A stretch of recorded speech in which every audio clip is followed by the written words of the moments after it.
All right, Buckeye fans, the college football playoff has finally made its way to Columbus, Ohio. We have a massive day ahead as day 2 of the college football playoff kicks off here in just about 20 minutes. What did we learn last night in South Bend? We get into all those things, all those details, and so much more on this preview episode on the Buckeye Breakdown Podcast.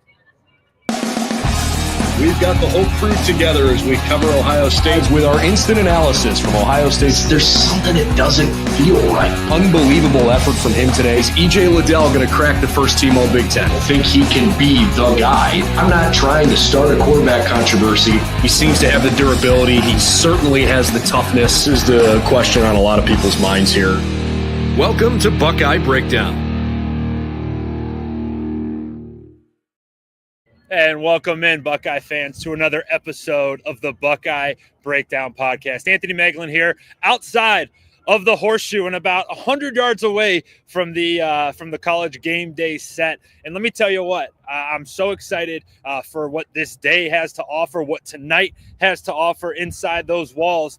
But there's a lot of orange. I have to say it. There's a ton of orange walking around Columbus, Ohio, and it's going to make for an absolutely incredible atmosphere inside the Horseshoe tonight. And that's something that I kind of want to start today with, because I think that we learned a lot last night out in South Bend, where the Notre Dame Fighting Irish took down the Indiana Hoosiers in a game that, while it ended up being a 10-point difference, didn't feel that way. It felt like Notre Dame really controlled the game from start to finish and did so. And there was a number of themes that I thought came from last night's game that I think are going to be present tonight, because first and foremost, the atmosphere that was in South Bend last night was absolutely incredible. And I think it's going to be really reminiscent or really similar to what we have inside of these walls behind me tonight, because I've said it all week long. I've said it for a while now. Tennessee and Ohio State are two of the biggest and best brands that college football has to offer. And I think the spectacle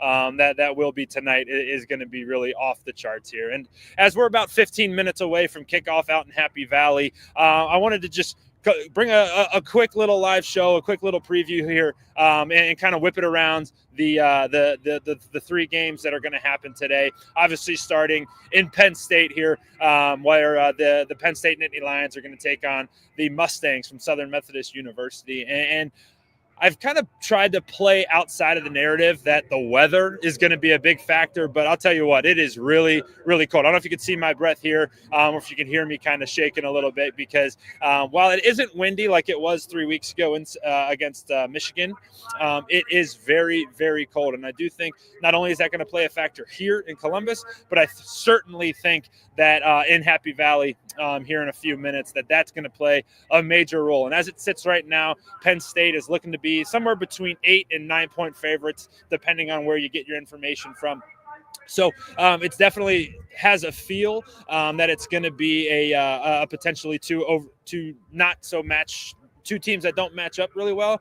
And I think that's going to be a theme of the day today. You got that game in Penn State, and then you go down to Austin, Texas, where Texas is currently a 13.5-point favorite over the Clemson Tigers. And then the game behind us tonight here, Ohio State versus Tennessee. Currently, the line sits at 6.5. It's starting to move towards the Tennessee side of things. So it'll be certainly interesting. But I do think that the weather and the northern atmosphere here is going to play a big role in that Penn State game. I said it earlier in the week. I got Penn State winning by 2 scores. I think that Drew Aller showed a lot last week 2 weeks ago in the Big Ten Championship against the Oregon Ducks, and I think he's going to continue that good play. But I just don't think SMU has the horses to hang with Penn State. And now heading down to Austin. I think that game's going to be really, really interesting between the Clemson Tigers and the Texas Longhorns. You don't really know what Quinn Ewers is going to bring to the table. Is that ankle still bothering? What is that Texas offense going to be? However, what we do know is that Texas defense is really, really stout. It's going to be really challenging for Clemson to move the ball, to find some success when they do have the football. But what I will say is that Clemson's got a championship DNA. I heard it a couple times this week throughout a number of shows that I've heard. And yeah, Dabo Swinney has been there. He's done that. He knows what it takes to win on the biggest stage, and he's got a quarterback that's going to go toe-to-toe with anybody. Doesn't matter if it's Arch Manning or Quinn Ewers or if it's Ohio State, Tennessee, Texas, doesn't matter. Clemson is going to be a very, very tough out no matter who they are playing, no matter what the ultimate spread is there. So that one will certainly be interesting down in Austin. And then we come back north. You come back to the Horseshow, where it's going to be absolutely rocking, right? It's blue skies right now. They're calling for a clear night. It's going to be very, very cold. Hopefully no snow falling.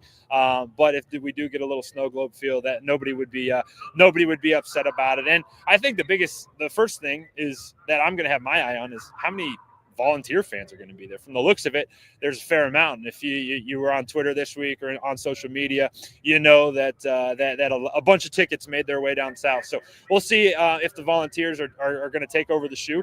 But regardless, I'm really excited to finally have a night game inside the Horseshoe tonight. 8 o'clock, they're calling for it's the Scarlet out. So if you are going to the game, make sure you wear your red, make sure you wear your scarlet. I know that at 8 p.m., I think there's going to be some kind of a light show, some kind of a scarlet out. So make sure you're in your seat for all of that. But when you get to the actual details of the game, I think that there's a couple things that really stick out to me, and we'll certainly get into it more as the day goes on. But first thing I have my eye on is how do Chip Kelly and Ryan Day respond?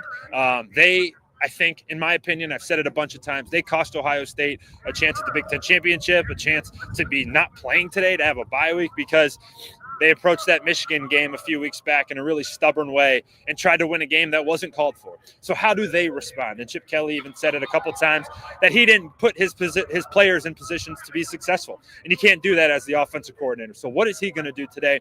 And I think that answer is going to be start throwing the football. Put your trust in Will Howard. Give him confidence early in the football game, because the strength of Tennessee's defense is their interior. It is their defensive line. It is their linebackers. And the weakness of Ohio State is their offensive line. It's bruised, it's battered, it's beat up. And don't be stubborn and try to continue to run the ball inside the tackles. Get it on the perimeter. Use quick throws as that extension of the run game and see what you can do on the perimeter to get your guys in space. You got 4 or 5 NFL talent, NFL caliber players who are your skill positions. You got 2 running backs who are going to play in the league. You got Jeremiah Smith, who's potentially, as an 18-year-old, the best wide receiver in the country. Emeka Egbuka hasn't really done anything the past 4 weeks. He's averaging about 30 yards a game over the past 4, which is unacceptable. Get number 2 the football, get it to him in space, and let him go make plays. And then Carnell Tate as well. This is a guy who plays third fiddle to Jeremiah and Emeka, but he can still go. And it's going to be really important for them to get them the football and do it in space. I think Will Howard is obviously going to have to rebound. He played really poorly against Michigan. You could see the moment that Ryan Day and Chip Kelly lost confidence in the quarterback.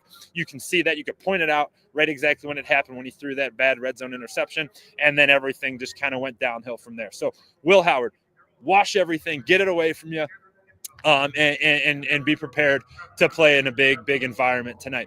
Now, what I will say is that the last 4 times that this has happened, the last 3 times that this has happened, where Ohio State has lost to the team up north, lost to Michigan, they've responded in massive ways. Think back to Clemson a few years back in 21. Think back to the Georgia game a couple years back with C.J. Stroud, went absolutely bonkers. They didn't end up winning the game, but what you've seen in the themes of those games is that Ryan Day throws caution to the wind and just says, let it rip. Let's go. Let's be aggressive. Let's try to put up points and let's try to win the football game. So I'm excited to see that version of Ryan Day and that version of Ohio State tonight, because I think that's what the Buckeyes have to do. And I think that's what they are going to do when they have the football. Now, when Tennessee has the football and Ohio State's on defense, you have to stop the run. We talked about it on Thursday. Tennessee's offensive line is massive. They average 6'5", 330 across the board. This is the biggest offensive line that Ohio State's seen, and this Tennessee offense starts with the run. If they can run the football, it makes everything better. And I apologize if I'm yelling, and if you're picking up some of the game day set here, and if you can see me in the background, you got game day on. You can probably see me about 100 yards back. But when Tennessee has the football, it's going to be really, really important for the Ohio State defensive line to play a factor. You can't get pushed around. Not saying that they will. They never have. But this is the biggest offensive line they face and the best run game that they have faced. So it's going to be really important that they are stout. It's going to be really important that Cody Simon and Sonny Styles at that second level have the game of their lives. They're going to need it because Dylan Sampson runs hard. And like I said, this offensive line is looking to wreak havoc. And if Tennessee is able to establish the run, it is up to Davison Igbinosun and Denzel Burke to step up. They haven't done it yet this year. They've played fine in certain spots. They've played bad in others. Tonight, they are going to get tested. Tennessee's going to do that thing where they stretch that field as wide as it possibly can get. And they're going to really challenge number 1 and number 10. So it's going to be up to them to make big plays. And then your stars have to be stars. Caleb Downs, be a star. JT, be a star. Jack, be a star. Cody, be a star. Offense, Jeremiah, be a star. Trey Henderson, be a star. Your stars have to be stars today. They don't have to be supermen, but they have to know their role, and their role is to be the best players on the field. Really, really excited for what is to come. Like we said, I'm going to check the time here. We got Penn State game kicking off here in just about 8 minutes.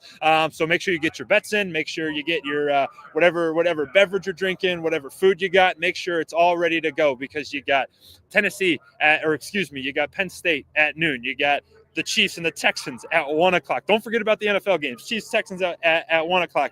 Then you got the 4 o'clock game, Texas and Clemson. You got 4:30, Ravens and Steelers. Right? If you're watching this show, I'm sure you're interested in the AFC North. You got Ravens, Steelers at 4:30, and then we're the nightcap. You come back here, and if you're coming to the game, dress warm. Don't take it for a joke. Make sure you layer up. It is bitter, bitter cold, and it certainly will be tonight. This is Football Nirvana, man. This is one of the best football days that we've had in a long, long time. So however you're watching it, wherever you're watching it, make sure you enjoy it because it's going to be so much fun. As for me, we'll be back later, probably right around 6 o'clock. I'll be inside the stadium. We'll have our pregame show live from the field. And then postgame, we will be in the postgame press conference room when Ryan Day speaks, when all the players speak. And then I'll be live with you from the press box probably around midnight, I would guess. So a ton of content lined up today. So hit that subscribe button, hit that like button if you like what I'm doing. And if not, let me know. Drop a comment in. Always appreciate the support and always appreciate you all jumping in here. Also, we're gonna have it filled with content on our website, si.com/college/Ohio State. So get over there. Our team's working really, really hard to have you filled with content all day long as we experience the first all-day event of the college football playoff. It's going to be absolutely fantastic. So for now, I'm heading out. I got to go get in the car, get warm, and go get some lunch in me. But like we said, enjoy the heck out of today. It's going to be a ton of fun, and I will be back with you later tonight. Ohio State, Tennessee, 8 o'clock, right behind me inside the shoe. Can't wait for it.